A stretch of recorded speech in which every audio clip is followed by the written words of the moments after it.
temos nada que vamos fazer aqui. Tudo o que nós aprendemos. Mais de 100 funcionários do extinto Ministério do Mar, Águas Interiores e Pescas denunciam estar completamente desamparados após a reestruturação governamental. Não temos nudo porque tudo foi levado. Nessa última seleção, praticamente tiraram todas as atividades que nós estávamos a segurar, pelo menos. E desta vez retiraram todas as atividades. Praticamente já não sabemos o que vamos fazer. Simplesmente só estamos aqui a guarnecer essa instituição. Atualmente, afetos ao Ministério da Agricultura, os trabalhadores afirmam não ter clareza sobre as suas funções e relatam um profundo desenquadramento com as suas qualificações e experiência originalmente ligadas ao antigo Ministério dos Transportes e Logística. Não sabemos como nos adaptarmos a novas atividades.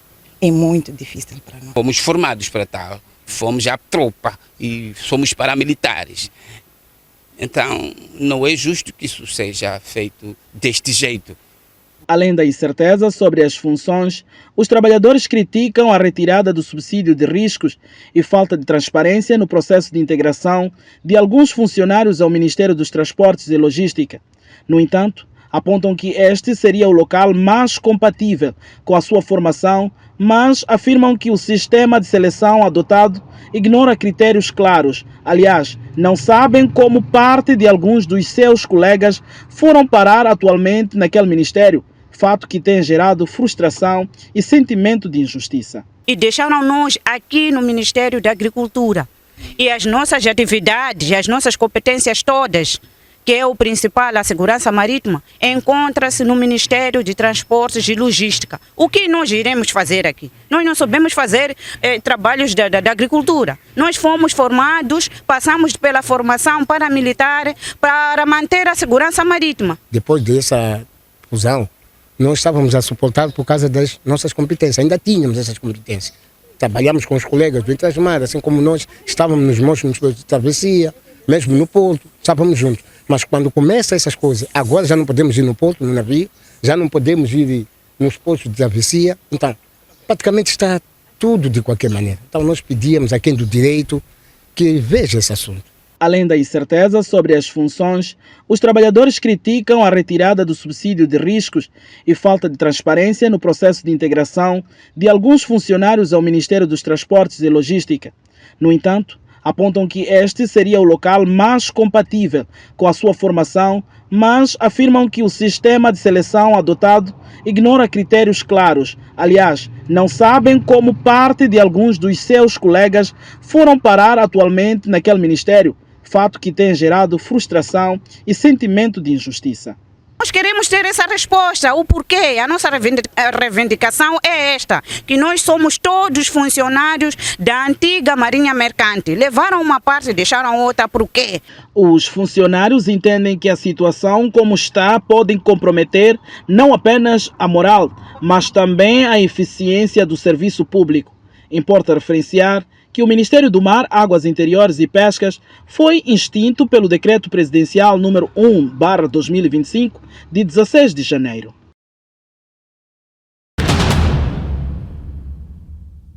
As falsas promessas de emprego foram orquestradas por um cidadão moçambicano, funcionário da empresa, que cobrava valores entre 3 a 4 mil meticais a cada indivíduo para assegurar o alegado posto de trabalho. No total, mais de 200 pessoas foram lesadas. Por causa de um senhor chamado Ricardo Inácio Charles, havia conversado comigo, dizer que há uma oportunidade de emprego, de vagas. Então, nesse caso, ele queria alguns valores monetários de 4 mil meticais a 3 mil meticais para garantir a vaga. Dali, depois daquele dia, começamos já a interagir. Juntamente com outros colegas que eu conhecia, perguntei, disse, não, o assunto, estou a ver que está em vigor. Daí eu saí pessoalmente, fui até no campo da CDM atrás. Cheguei lá, encontrei lá, tinha volta de 100 e tal pessoas naquele dia a entregar documento. Eu daí também entreguei documento, entreguei o valor, dali saí. Consoante o salário que ele tinha falado para nós, eu fiquei convencido. O salário, como vocês, um vigilante simples, vai passar a receber 9.250 meticais, um armado iria passar a pagar 10.500 meticais. As pessoas ficaram convencidas daquilo que ele estava a falar, sem saber que só estava no Japão numa encrenca como essa. Cobrou dinheiro de muita gente, ele acabou fugindo, acabou nos burlar, nós todos. A TV Focus teve acesso a um vídeo do acusado, identificado como Picardo Inácio Charles, que também se apresenta como pastor de uma congregação religiosa. Deus quer falar contigo, mas você está a negar a forma que Deus precisa de você. Amém. Aceite a forma em que Cristo te deu, para que o Espírito Santo habite sobre a sua vida. As vítimas afirmam que antes do caso, o indivíduo era tido como uma pessoa de confiança. O comportamento dele não mostrava que ele hoje ia fazer isso que ele fez. Por quê? Quando nós chegávamos aí, mandava nós se formar, nós se formávamos, depois ele orava. Isso é muito triste.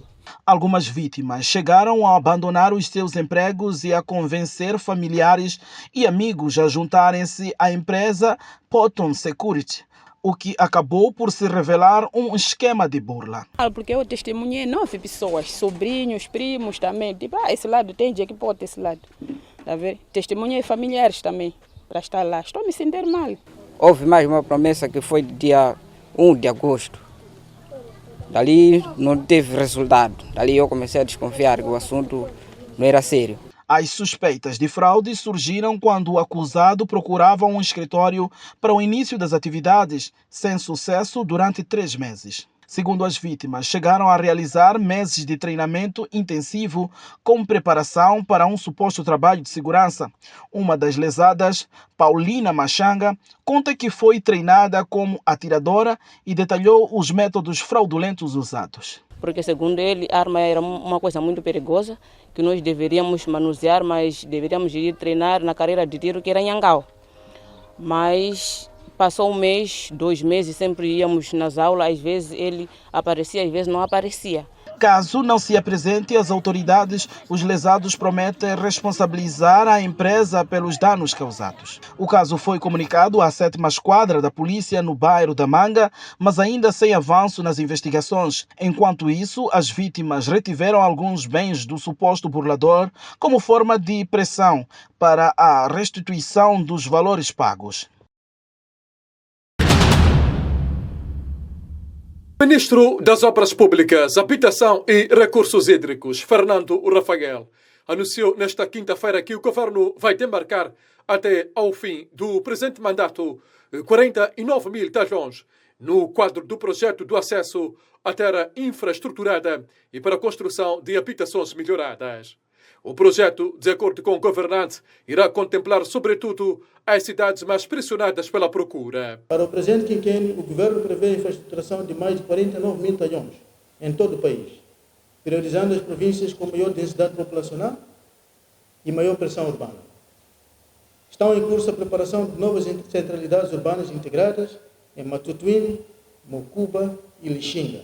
A implementação destas ações vai contribuir para a criação de novas oportunidades habitacionais para jovens, ordenar o território e dinamizar economias locais. No entanto, Fernando Rafael convida o setor privado para abraçar o projeto, uma vez que, segundo ele, a função do governo é de criar políticas que facilitam o acesso à terra, bem como a construção de habitações sociais. A construção de habitação não deve ser vista apenas como uma responsabilidade exclusiva do Estado. Ao governo, cabe assegurar as casas sociais destinadas às famílias de média e baixa renda e criar condições infraestruturais e políticas públicas que facilitem iniciativas que contribuam para o acesso à habitação. Reconhecendo que o setor habitacional constitui um motor de desenvolvimento econômico que propicia a criação de uma cadeia de valor que envolve indústria, emprego, engenharia, crédito e inovação, o governo definiu como prioridade a promoção e facilitação de iniciativas privadas para responder à crescente demanda por terra infraestruturada e habitação acessível. Rafael exortou ainda a necessidade de construção de infraestruturas sociais e habitações de qualidade e como forma de fazer face ao impacto das mudanças climáticas. A cooperação com o setor privado é a recém-lançada A Cidade Jovem, que contempla 6 mil apartamentos e cidadela petroquímica que combina a área industrial e habitacional. Caros colegas, distintos parceiros, as obras públicas são um reflexo visível da presença do Estado e a prova concreta da sua capacidade de servir o cidadão. É através das escolas, hospitais e edifícios públicos que se mede o alcance real das políticas públicas. Por isso, construir com qualidade e planear com responsabilidade é mais do que uma missão técnica, é um dever político e patriótico. Fernando Rafael fez estes pronunciamentos durante o Conselho Coordenador do Ministério das Obras Públicas, Habitação e Recursos Hídricos, que teve lugar esta quinta-feira na cidade de Maputo. Numa altura em que o mundo é dominado pelo uso das plataformas digitais, o governo, através do presidente do Conselho de Administração do Instituto Nacional de Tecnologias de Informação e Comunicação, Lorino Chemani, veio a público reconhecer dificuldades de travar os crimes informáticos no país, caracterizados, sobretudo, por burlas e uso indevido de dados pessoais nas redes sociais. Somos todos chamados a educar e sensibilizar os nossos concidadãos sobre o comportamento positivo em ambientes digitais. Porque na maior parte dos casos, somos nós mesmo que tiramos nossos dados pessoais, entregamos esses dados a entidades ou pessoas que depois, mais tarde, usam esses dados contra nós, contra a nossa própria reputação, a honra, ao bom nome e também a outros crimes. A incapacidade, de acordo com Lorino Chemani, deve-se ao fato de o país não ter recursos humanos qualificados para o efeito, bem como de uma lei específica e contra crimes cibernéticos. A nossa indústria nacional de centro de dados e de computação em nuvem é fraca. Muitas empresas da área financeira, da área do turismo, guardam dados fora do país, porque não há esta indústria de centro de dados bem desenvolvida, portanto não há espaço de centro de dados e quando há, os custos são elevados. O desafio tem que se promover o desenvolvimento da indústria nacional de centros de dados. Para quê? Para que se o governo dizer que é obrigatório guardar dados científicos do cidadão em Moçambique, não quer dizer necessariamente no centro de dados do governo. Pode ser simplesmente estar na jurisdição moçambicana. Pode ser numa empresa privada. E essa empresa tem que servir os comandos e os normativos definidos pelo governo. Este é outro desafio, para de facto assegurar-se a questão da soberania de dados e da soberania nacional em ambientes digitais. E o quarto, não menos importante, é a dimensão de recursos humanos. Esta área é de tecnologia de ponta. Estamos a falar de inteligência artificial. Hoje como hoje, não há nenhuma universidade que ensina sobre inteligência artificial em Moçambique. Estamos a trabalhar com muitas entidades para introduzirem cursos de graduação nessa área. Quando falamos de assinaturas eletrônicas e certificação digital, não há curso especializado nessas áreas. Precisa ter. Mesmo quando falamos de gestão de dados, há cursos genéricos de redes, de computador, mas específico para essas dimensões. Então, o déficit de quadros qualificados nessas áreas é uma das dimensões que achamos que, como país, temos que trabalhar rapidamente para a formação de quadros, principalmente para jovens, para ter a oportunidade de emprego nessas áreas e serem esses jovens que contribuem para responder a esse desafio atual da manutenção da soberania digital, portanto, trabalhando nessas frentes de proteção de dados, de prevenção e combate a crimes, porque existe conhecimento elevado em termos, portanto, de domínio de aspectos científicos e tecnológicos. No entanto, enquanto o país não cria um regulamento que proteja os cidadãos contra crimes cibernéticos, o presidente do Conselho de Administração do Instituto Nacional de Tecnologias de Informação e Comunicação exorta a todos os cidadãos a saber proteger os seus dados pessoais. Também chamar a atenção ao cidadão para começar a se preocupar em lutar por defender os seus direitos, a privacidade, a honra, ao bom nome, como estabelecido na Constituição da República de Moçambique, e que esses direitos constitucionais não podem ser atropelados somente porque estamos na era digital. Mesmo na era digital, o cidadão tem direito à honra, ao bom nome, à reputação, que não podem ser atropeladas, portanto, em ambientes digitais por falta de mecanismos de garantia, portanto, desses elementos. Os pronunciamentos foram feitos nesta quinta-feira durante a Conferência sobre Segurança Cibernética. Outubro é geralmente o início da época chuvosa no país, período que vai até abril do ano seguinte. Devido à sua localização geográfica, Moçambique tem sido afetado neste período por eventos extremos climatéricos, caracterizados por ciclones, cheias e ventos fortes. No encontro de planificação de ações de emergência em caso de cheias ou tempestades, o Instituto Nacional de Gestão do Risco de Desastres, INGT, apresentou o seu plano de contingência ao governo provincial de Tete e parceiros, estimado em 74 milhões de meticais, mas com um déficit de 59, o que preocupa o governador da província de Tete, Domingos Viola. Do planificado, e só existe 15 milhões de meticais. Mas a minha grande preocupação é do nosso plano de contingência. Vimos aqui o orçamento ronda acima de 74 milhões de meticais.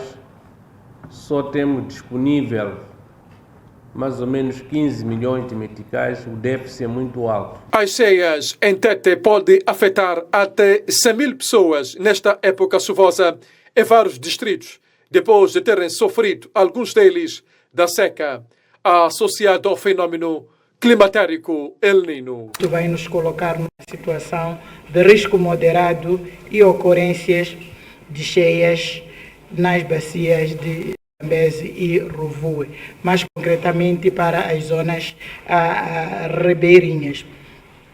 Mas achamos que para outubro, novembro, dezembro de 2025, janeiro, fevereiro de 2026, temos uma previsão de satisfação das necessidades hídricas da agricultura. Mas teremos alguns distritos, aquelas que estavam na condição de El Niño, leva-se um tempo até elas poderem estabilizar, então poderemos ter algumas questões de segurança alimentar. Temos déficit nos insumos agrícolas e em forma de recursos humanos disponíveis nas comunidades, temos 184 comitês, perfazendo 3.434 membros. Em termos de previsões das chuvas na época chuvosa 2025-2026, nas regiões centro e norte do país, espera-se uma precipitação abaixo da média, com uma tendência para maior irregularidade das chuvas em algumas regiões. Já a região sul tem um risco elevado de cheias e o governo alertou para a necessidade de um plano de contingência e para lidar com inundações e ciclones e o aumento de doenças relacionadas à água. Nona jornada pelo Grupo G de qualificação ao Mundial de 2026. Estado Nacional de Desempenho, não faltou o público para apoiar a Seleção Nacional de Futebol Os Bambas, e que estavam obrigados a vencer a partida e para continuar a sonhar com a luta e por uma qualificação inédita num campeonato do mundo da modalidade. A Guiné-Conakry, que tinha perdido por 1-0 no jogo da primeira volta em casa, estava determinada a dar uma boa resposta aos Bambas. E foi mesmo o que se viu. Decorriam os primeiros minutos da partida em que, no lance aparentemente inofensivo, Abdul Traoré, livre de marcação direta, consegue cabecear o esférico no meio dos defesas, abatendo desta forma o guarda-redes moçambicano Hernan Siluan, que até tentou se esticar, mas em vão. Era balde de água fria no Estado Nacional de Desempenho. Em desvantagem, os Bambas procuraram correr atrás do prejuízo e aos 19 minutos, numa jogada que partiu de um livre cobrado por Jenny Catamo e para uma zona de barulho, Reinildo mandava outro internacional moçambicano, o único no campeonato inglês, e cabeceou para o fundo da baliza adversária.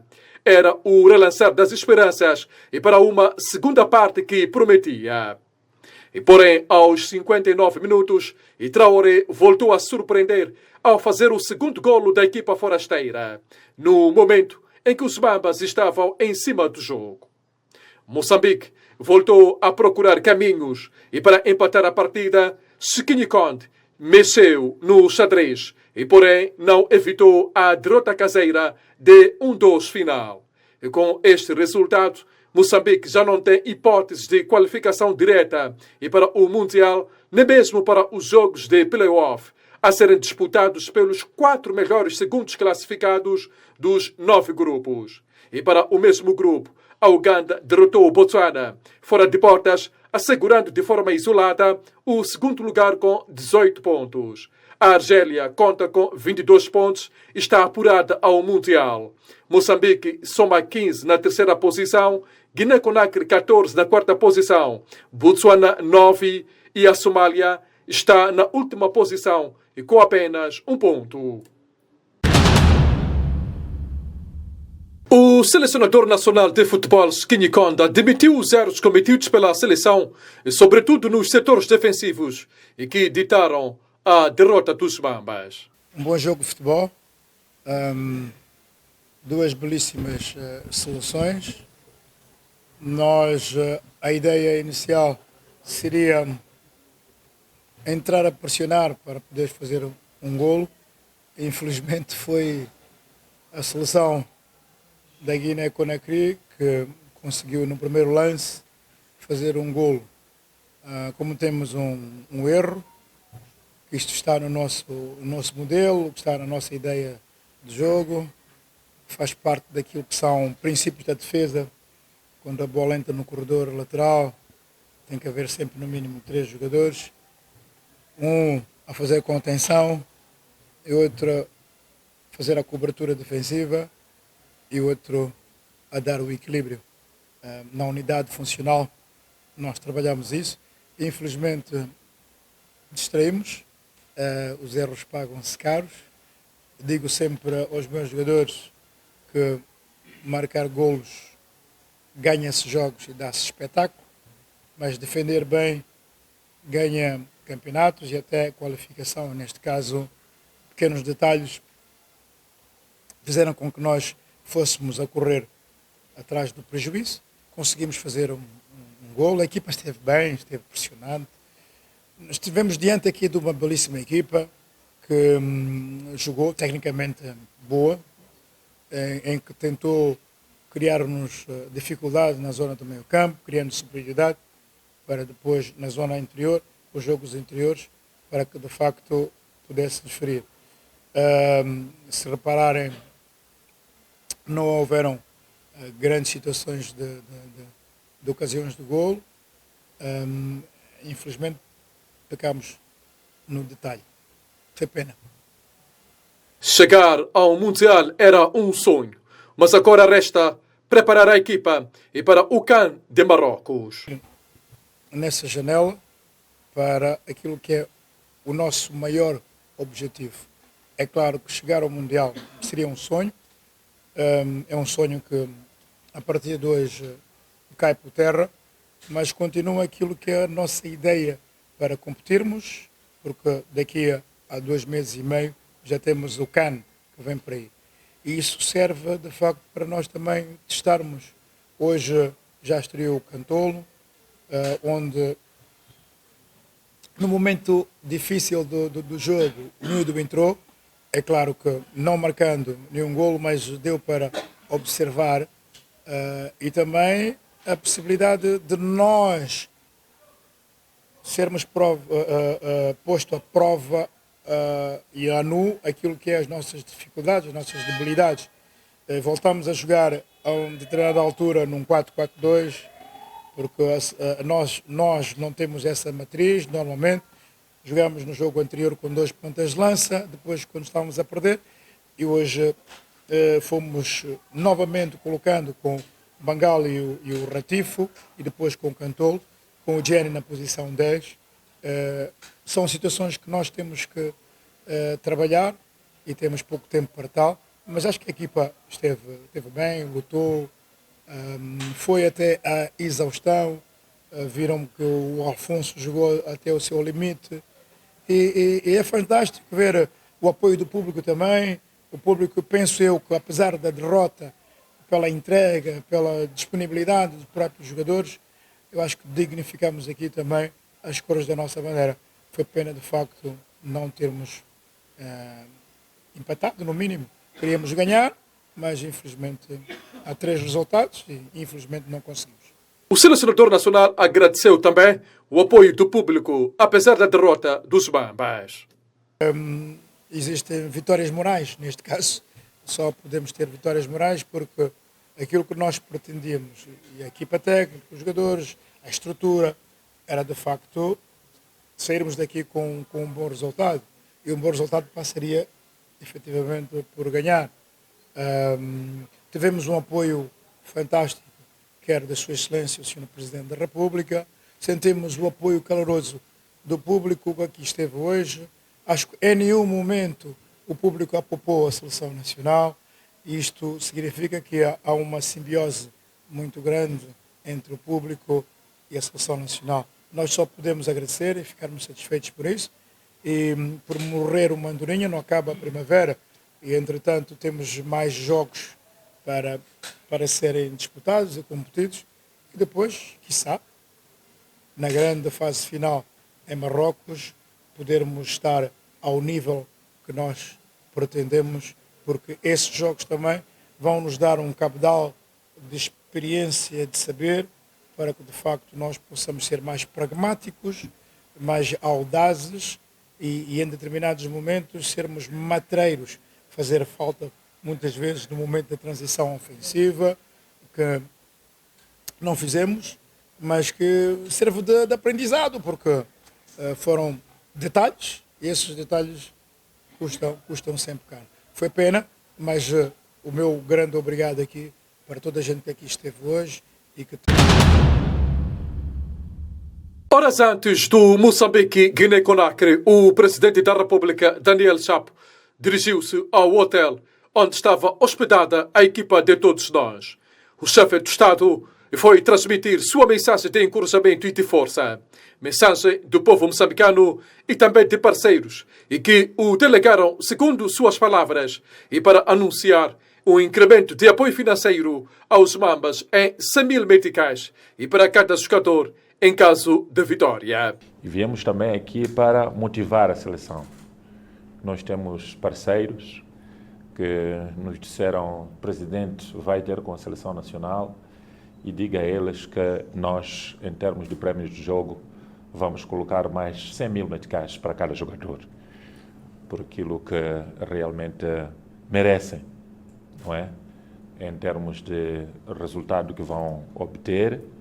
Podiam fazer muito mais os parceiros, porque vocês merecem muito mais do que isso, mas nós achamos que, sendo parceiros que estão neste momento a colaborar para a nossa vitória, achamos que devíamos realmente vir para aqui, saudar a nossa seleção nacional, aumentar aquilo que é o prémio de jogo para os nossos jogadores ficarem mais motivados, e este vai ser o nosso hábito, por forma que possamos mobilizar mais parceiros, tal como nós vimos o nosso campeonato nacional, Moçambola, estava quase a ser interrompido. Somos amantes do desporto, e em particular do futebol, que é o desporto de massas. Nós achamos que devíamos, portanto, contactar parceiros para não parar os jogos do Moçambola. E achamos também que tínhamos que vir para aqui para podermos, portanto, transmitir esta mensagem, que os nossos jogadores merecem muito mais do que isso. Fora dos apoios ora anunciados, o presidente da República aportou o futuro do desporto moçambicano. Nas suas palavras, Daniel Chapo prometeu a construção de infraestruturas desportivas de qualidade, e tendo igualmente frisado que não se pode exigir resultados extraordinários e sem infraestruturas de qualidade e para preparar uma seleção. Nós queremos uma seleção forte. Já na gala, só para terminar, do desporto de 50 anos, fiz referência a isso, que nós precisamos começar a construir infraestruturas de qualidade. Não é um campo de treino, é um palco de um jogador de futebol. O jogador de futebol é um artista. E sendo um artista tem que ter condições para treinos, condições para estágio, condições de habitação, condições de transporte, para que realmente possamos ter resultados que todos nós almejamos. E temos que investir no desporto, investir em campos de futebol, investir em centros de alto rendimento, investirmos em tudo aquilo que vai permitir o Mr. Chiquinho Conde e a sua equipa técnica prepararem jogadores como deve ser. E nós não podemos, dizia eu, exigir aos nossos selecionadores, aos nossos jogadores da seleção, resultados extraordinários sem que haja infraestruturas de qualidade, sobretudo, para podermos preparar uma seleção como deve ser.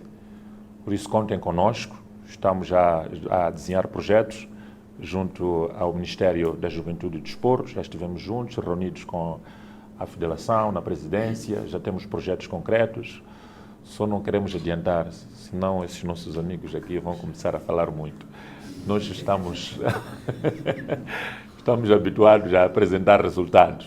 Então, queremos trabalhar para, quando começarem a aparecer resultados, possamos realmente dizer que estão aqui infraestruturas de qualidade para que o nosso jogador da Seleção Nacional, que é um artista de topo do nosso país, através do seu treinador nacional, possam ter condições adequadas de treino, condições adequadas de alojamento, condições adequadas de estágio, condições adequadas de alimentação, transporte, acomodação, esses aspectos todos, incluindo o prêmio de jogo de um jogador da Seleção Nacional, também tem que continuar a ser melhorado para que os nossos jogadores sintam-se mais motivados, porque vocês merecem muito mais do que isso. Parabéns.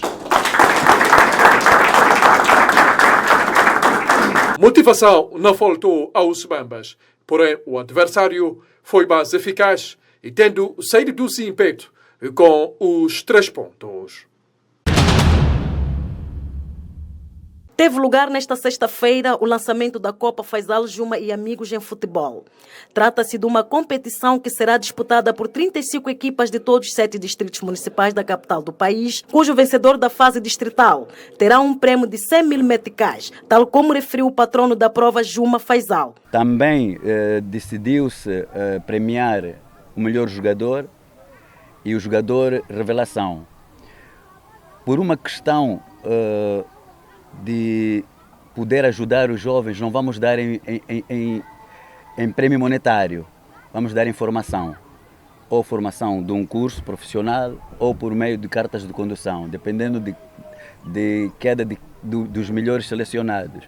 Esta primeira fase, estes é que são os nossos prémios. A secretária do Bar de Mavalane A, Hortência Maci, destaca a importância do evento no combate ao consumo de álcool e drogas no seio da juventude. Nós nos sentimos lisonjeados pelo fato de terem vindo lançar esta Copa Faisal Juma e Amigos no nosso bairro. Esperamos um momento de uma boa interação entre os jovens que estarão a partilhar este espaço, assim como também, como a psicóloga dizia, tentar ocupar os jovens e adolescentes no máximo, de modo a esquecerem de alguns hábitos. Estamos a falar de consumo de drogas, consumo de bebidas espirituais. Se nós temos notado, jovens não estão na cerveja, ou adolescentes na sua maioria, não estão na cerveja, estão naquelas bebidas mais perigosas. Para além de ocupar os jovens para se abster das drogas e consumo de álcool, a prova irá permitir a identificação de talentos para serem integrados nas equipas federadas.